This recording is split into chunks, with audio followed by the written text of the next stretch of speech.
이 시간 우리 함께 볼 말씀은 열왕기상 16장 29절부터 34절까지의 말씀입니다.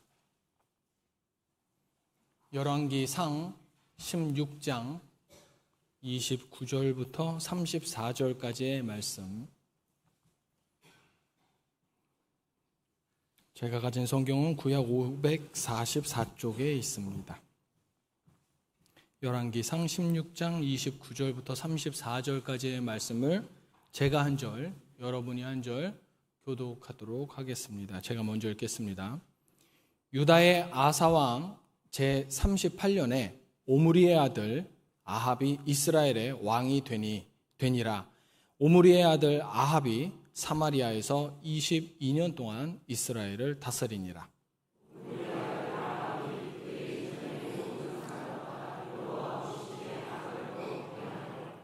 느밧의 아들 여로보암의 죄를 따라 행하는 것을 오히려 가볍게 여기며 시돈 사람의 왕 엣바알의 딸 이세벨을 아내로 삼고 가서 바알을 섬겨 예배하고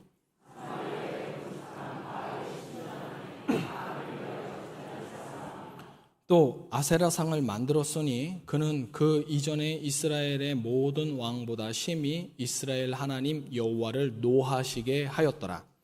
그 시대에 베델 사람 히엘이 여리고를 건축하였는데 그가 그 터를 쌓을 때에 맏아들 아비람을 잃었고 그 성문을 세울 때에 막내 아들 수굽을 잃었으니 여호와께서 눈의 아들 여호수아를 통하여 하신 말씀과 같이 되었더라. 아멘. 지난 엊그제였습니다. 한밤의 기도의 찬양 시간에 제 왼쪽 이빨 위에 이 사이에 뭔가가 낀 겁니다. 분명 예배 전에 양치를 했는데 뭐야 이러면서 좀 불편하니까 빼려는 시도를 했습니다. 근데 성도님들 예배당으로 막 들어오시고 저는 인사하고 이런 중이니까 손가락으로 하면 좀 민망하니까요. 점잖게 혀를 이용합니다. 근데 사실 이게 쉽게 잘 안 빠진다는 거 잘 아시지 않습니까? 거기다가 이제 혀로 하면 얼굴까지 일그러집니다. 그래서 여기서 이제 그만해야겠다. 나중에 집에 가서 다시 양치를 하자. 그리고 생각을 했어요. 그리고 또 이제 찬양이 진행이 되니까 음향을 조정하면서 들어오신 성도님들께 인사하고 있는데 뭐가 이상합니다. 제가 명령을 내린 적이 없는 것 같은데 어느새 제 혀가 이빨 사이를 헤집고 있는 겁니다. 얼른 다시 제 혀에게 주의를 줬어요. 지금 휴전 중이야. 지금 싸우면 꼴불견이야. 그렇게 제가 제 혀를 잠잠하게 시키고 다시 예배에 집중하는데 어느새 제 혀가 또다시 그 이빨 사이에 적군과 뒤엉켜서 싸우고 있는 겁니다. 그때 든 생각이 나는 내 이빨 사이에 낀 것도 그 작은 것도 내 마음대로 못하고 내 거인 혀 하나조차도 제어를 못하는구나. 그 이빨 사이에 낀 거 하나 때문에 좀 무력감을 느꼈습니다. 그래서 결론은 예배 전에는 양치를 빈틈없이 하고 와야 된다. 모두 양치하고 오셨습니까? 오늘 본문의 주인공은 아합입니다. 아합은 우리가 지난주에 보았었던 오므리 왕의 아들이거든요. 기억하시겠지만 오므리는 세상적으로는 대단한 성공을 거둡니다. 그런데 하나님 앞에서는 완전히 실패한 왕이었어요.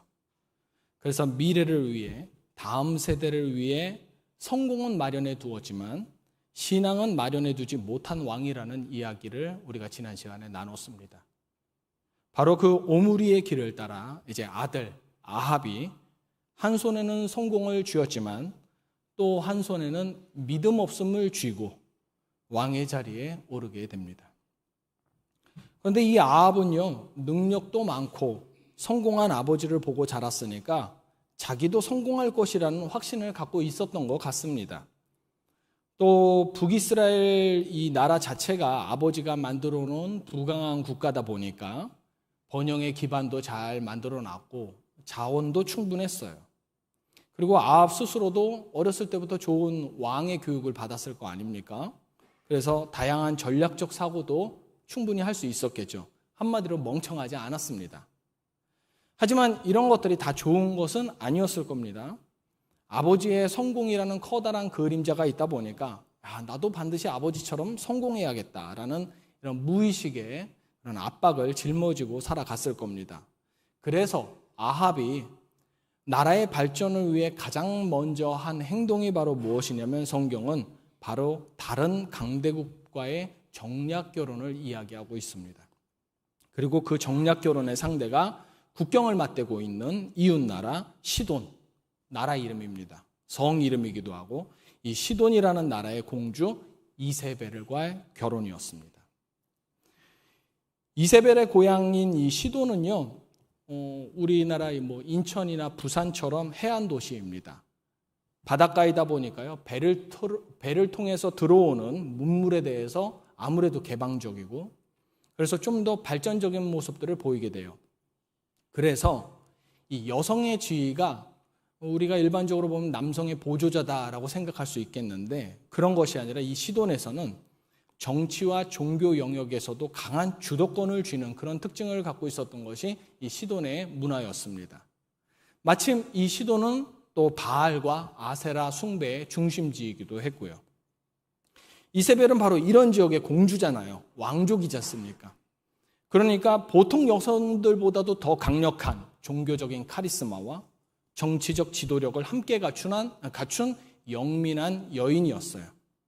실제로 나중에 성경에 계속해서 나타나는 모습을 보면 남편이라고는 하지만 아합, 그래도 한 나라의 왕인 아합을 자기 뜻대로 움직이기도 하고, 또 수많은 바알과 아세라 선지자들을 조직하고 재단을 쌓고 아세라 목상을 만들고, 또 나봇의 포도원 사건 아시죠? 나봇에게서 포도원을 빼앗는 사건 때도 그 나봇 마을의 원로들을 뒤에서 다 조종해갖고 나봇을 죽게 만드는 등 이 권력을 행사하는 방법을 누구보다도 잘 알고 있었던 여인임을 우리가 알 수가 있습니다.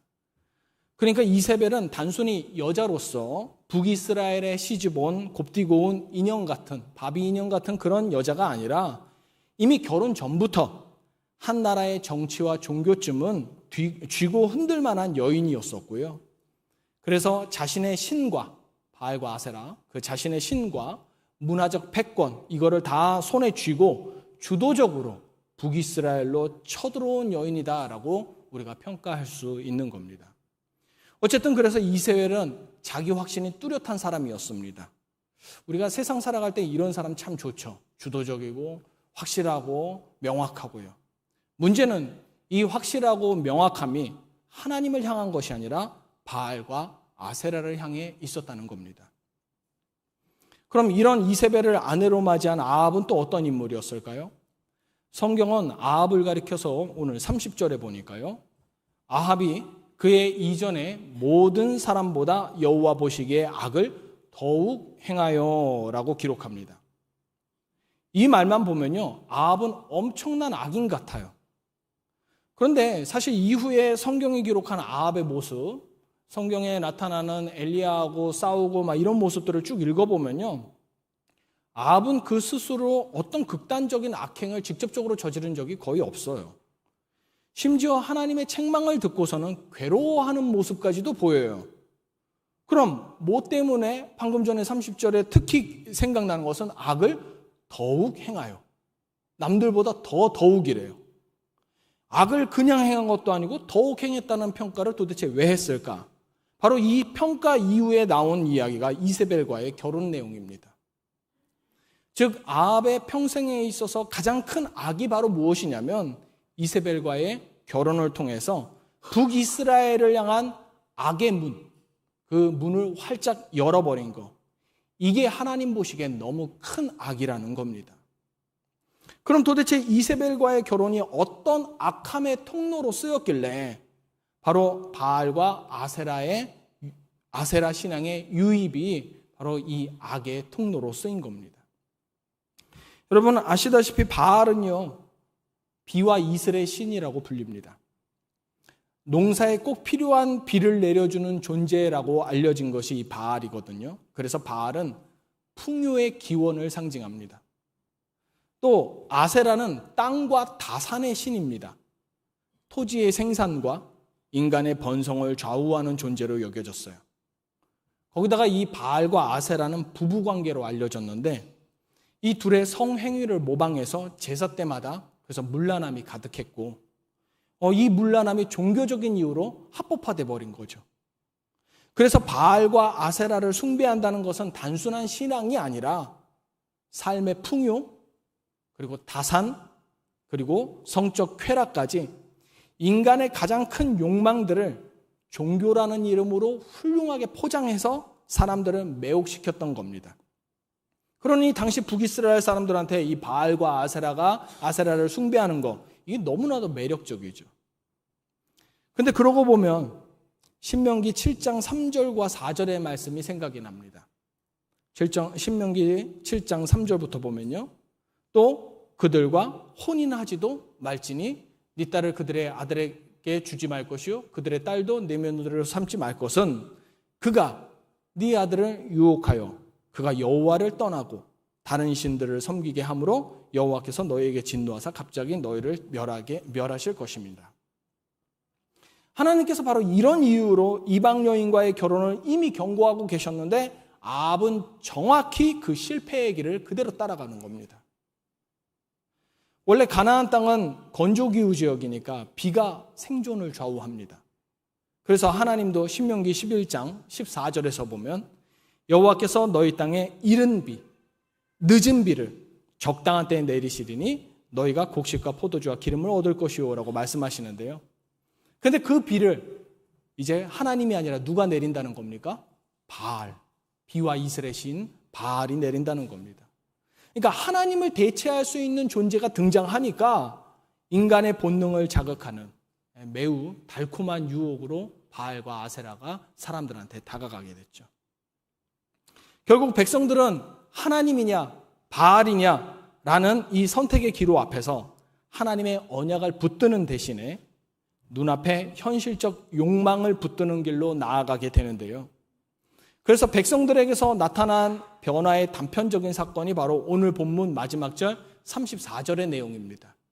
어떤 내용이냐면 그 시대에 베델 사람 히엘이 여리고를 건축하였는데 그가 그 터를 쌓을 때 맏아들 아비람을 잃었고 그 성문을 세울 때 막내 아들 수굽을 잃었으니 여호와께서 눈의 아들 여호수아를 통하여 하신 말씀과 같이 되었더라라고 되어 있어요. 조금 생뚱맞은 말씀이 34절에 턱하니 박혀 있는 것 같아요. 그럼 도대체 여호수아를 통하여 하신 말씀이 무엇인데? 그럼 여호수아 6장 26절을 보면요. 이런 말씀이 있어요. 여호수아가 그때 맹세하게 하여 이르되 누구든지 일어나서 이 여리고 성을 건축하는 자는 여호와 앞에서 저주를 받을 것이라. 그 기초를 쌓을 때 그의 맏아들을 잃을 것이요 그 문을 세울 때 그의 막내 아들을 잃으리라 하였더라 라고 하죠. 여러분, 여리고는 사람이 무너뜨린 성이 아닙니다. 나팔을 불고 함성을 지르기는 했지만 여러분, 나팔 불고 함성 지른다고 성이 무너집니까? 건물이 무너집니까? 아니죠. 그럼 여리고는 하나님께서 직접 무너뜨리신 성입니다. 그렇기 때문에 다시 세워지거나 재사용할 수 없는 하나님께 희생물로 바쳐진 성, 그것이 여리고 성이었어요. 그런데 아합 시대에 그 여리고를 향한 경고의 말씀, 다시는 여리고를 세우지 말라라는 그 경고의 말씀이 무시된 거예요. 하나님의 말씀을 무겁게 여기지 않고 경고를 기억하지 않는 세대가 되었다는 거죠. 언제요? 아합의 시대 때요.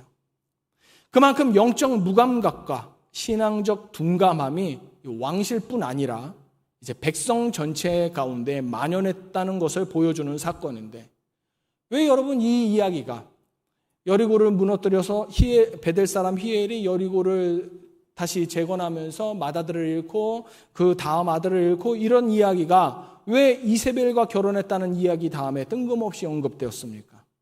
정말 아합이 이세벨과 결혼한 것하고는 아무런 상관없는 뜬금없는 이야기였기 때문에 그냥 넣었을까요? 아니요. 아합이 열어버린 겁니다.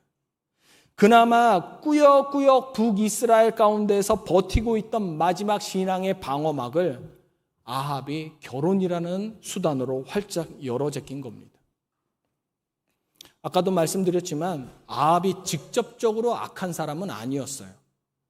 그리고 여기 있는 우리 중 누구도 아합처럼 직접적으로 악을 행하지는 않을 겁니다. 하지만 이 나라의 부강이라든가 결혼이라는 아주 좋은 대의로 시작된 그 작은 틈, 그 틈이 사실은 북이스라엘에 그리고 우리 삶에 악을 불러들이는 문이 될 수 있음을 오늘 본문을 통해서 우리가 살펴봐야 하는 것입니다. 아합이 나라 발전이라는 좋은 명분으로 이세벨과 결혼했지 않습니까?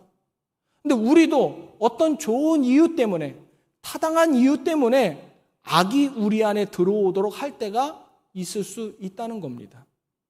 물론 나는 그런 문 열어준 적 없습니다 라고 말할 수 있겠죠. 그런데 사실 잘 생각해 보면요, 우리도 제법 내 필요에 따라서 문을 자주 열어 제낍니다. 남들도 그러니까. 이번 한 번만이야. 지난번에도 그랬는데 이번에 큰 문제 없을 거야. 나만 피해 볼 수는 없잖아. 여러분, 이런 각자의 입장 때문에 우리가 작은 타협을 할 때 결국 우리 삶 속에 물질이나 성공이나 안정이나 쾌락, 이런 것들이 홍수처럼 우리 삶 가운데 밀려드는 겁니다. 자기 삶에서 찾아오는 이런 작은 틈을 여러분 결코 간과하지 마시기를 바랍니다.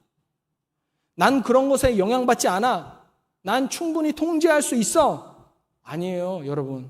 자기를 과신하지 마세요. 처음에 이야기했듯이 우린요, 이빨 사이에 낀 아주 작은 것도 어쩌지 못하는 사람들이고요. 심지어 내 영향력 아래에 있다고 생각하는 이 작은 혓바닥조차도 내 마음대로 제어할 수 없는, 정말 믿기지 않을 정도로 무기력한 사람이라는 것을 우리가 인정할 줄 알아야 합니다. 작은 틈이 생기면요, 그 다음에 벌어질 일은 제방뚝이 무너지는 것과 같이 내가 감당할 수 없는 거대함으로 날 집어삼킵니다. 임진왜란 직전에 일본의 움직임이 심상치 않다는 보고가 사실 전국 각지에서 곳곳에서 올라왔습니다. 그래서 정부는 사신단을 파견해서 일본에 파견해서 정세를 직접 보게 하죠. 그런데 그렇게 사신단을 파견했음에도 불구하고 임진왜란은 피할 수 없었습니다. 왜 임진왜란이 일어났을까요? 네, 당시 조선은요, 일본을 하찮게 여겼어요. 말 그대로 우리가 일본을 낮춰서 보는 옛날의 말이 이제 왜구라고 하는 거 기억하시죠? 말 그대로 왜구 정도로만 생각했어요. 또 이 전쟁 준비하려면 나라에 얼마나 큰 돈과 자원들이 들어갑니까? 이런 국가적 사업이 대단히 귀찮은 일이지 않습니까? 그래서 분명히 경고가 들렸는데도 불구하고 대비 안 한 거예요.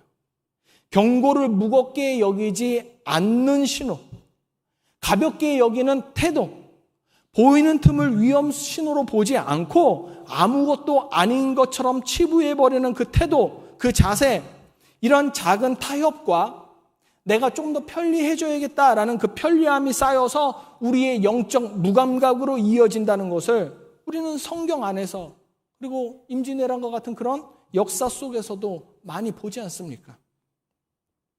우리의 가정, 우리의 교회, 우리의 사회에서 하나님의 질서가 무너지는 이유는 다른 사람 때문이 아니라 바로 내가 열어두고 허락한 나의 그 사소한 작은 문 때문에 그렇습니다. 나는 악하지 않아. 나는 그래도 나쁜 짓은 안 해. 우리가 이렇게 말할 수는 있어도 생각해 보십시오. 돈 문제 앞에서 쉽게 타협한 적이 있다는 거. 직장에서 내 실수를 덮기 위해 거짓 보고나 편법을 써본 적이 있다는 거. 가족의 구원을 바란다고 하면서도 가족의 또 다른 문제 앞에서 신앙은 늘 뒷순위로 미룬 적 있다는 거. TV나 스마트폰 같은 미디어로 접촉할 수 있는 쾌락적인 영향을 무방비로 놔뒀다는 거. 그러면서 난 괜찮아. 왕만 이세벨을 막을 책임이 있는 거 아닙니다. 오늘 우리는 각자의 자리에서 내 가정의 왕으로서, 내 교회의 문지기로서, 우리나라의 주권자로서 밖에서부터 쳐들어오는 이세벨을 막아내야 합니다. 가정과 교회와 사회로 진군해오는 이세벨을 막아야지만 가정을 안전하게, 그리고 교회를 온화하게, 그리고 나라를 화목하게 만들 수 있는 겁니다.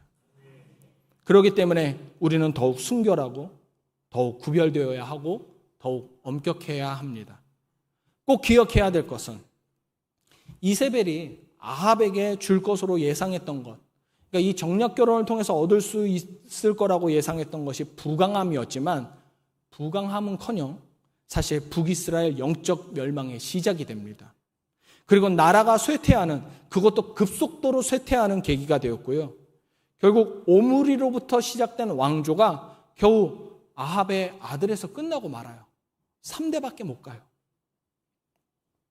사실 이런 신앙적 경고는요, 오늘 본문뿐 아니라 다른 여러 성경 본문에도 많이 있습니다. 그럼에도 불구하고, 그렇게 경고를 많이 들음에도 불구하고 우리가 왜 신앙을 지키는데 엄격해지지 않습니까? 세상이 우리한테 그렇게 하지 말라고 말하거든요. 세상은 우리한테 야, 엄격하면 안 돼, 유연해야지, 융통성이 있어야지 성공해 라고 우리한테 말을 하거든요. 그 말 맞는 것처럼 들려요. 그래야지만 풍요롭게 살고 그래야지만 재미있게 살 수 있다라고 말하는 것처럼 들립니다. 하지만 잠언 10장 22절에서 뭐라고 말씀하시는지 아십니까? 여호와께서 주시는 복은 사람을 부하게 하고 근심을 겸하여 주지 아니하시느니라. 근심 없는 복은 하나님만이 주시는 겁니다. 그렇기 때문에 우리는 이세벨과의 결혼이 아니라 하나님과의 언약을 굳게 붙드는 사람이 되어야 합니다. 그래야 하나님의 백성으로 사는 길이며 내 삶의 영역 안에 하나님의 나라를 견고히 세워가는 삶이 되는 거고요. 요한복음 10장 9절의 말씀을 보면요, 예수님이 이렇게 말씀하시죠. 내가 문이니 누구든지 나로 말미암아 들어가면 구원을 받고 또는 들어가며 나오며 꼴을 얻으리라. 여러분, 문을 잘못 열면 그 문으로 이세벨이 들어오지만 믿음으로 문을 열면 예수 그리스도께서 들어오십니다. 그리스도께서 들어오시는 문만을 활짝 열어야 생명이 들어오고 풍요가 들어오고 하나님의 나라가 우리의 삶 가운데 펼쳐집니다. 이제 하나님께서 허락하신 우리 각자의 삶의 환경 가운데 우리 마음의 문, 그리고 생활의 문, 실천의 문을 어떻게 지켜야 할지 생각해야 합니다. 가정에서는 어떤 원칙으로 살아야 하는지, 일터에서는 어떤 신실함으로 살아야 하는지, 또 교회와 사회에서는 어떤 모습으로 내가 구별되어야 하는지 우리 자신을 무척 순결하게 구별하여 엄격하게 지켜내야 합니다. 여러분, 잘못된 것에 문을 닫고 언약을 붙드는 자에게 진정한 부요가 주어지고 하나님의 나라가 서게 될 것입니다. 그러니 이전에 헐렁한 빗장들은 오늘로써 걷어치우고 아주 빡빡하게, 좀 융통성 없이 믿음에 관해서라면 타협이라고는 씨알도 먹히지 않는 믿음의 사람들 되시기를 주님의 이름으로 축원합니다. 기도하겠습니다.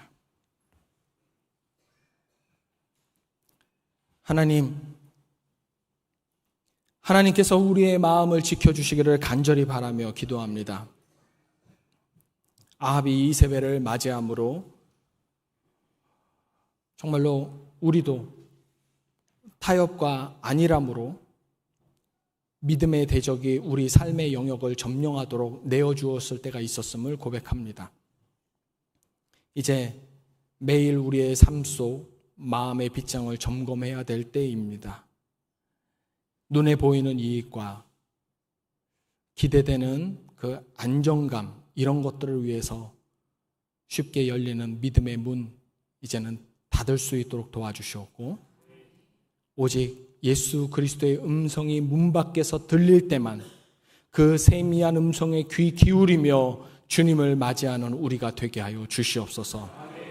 가정과 일터와 교회에서 그리고 사회에서 우리의 생각과 말과 습관을 지켜주심으로 욕심이 잉태하여 죄가 되는 길을 끊게 하여 주시고, 말씀을 무겁게 경고를 엄중하게 받드는 순결, 분별, 이것들이 우리에게 더하게 복내려 주시옵소서. 이 세상이 보여주는 이세벨의 영을 멀리하고 언약을 붙드는 믿음으로 서서 주께서 주시는 참된 복, 근심을 더하지 않는 복, 그 복을 누리는 우리 모두가 되게 하여 주시옵소서. 다시 한번 우리 삶 속에 주의 나라가 견고히 서게 해 주시길 바라오며 예수님의 이름으로 기도합니다. 아멘.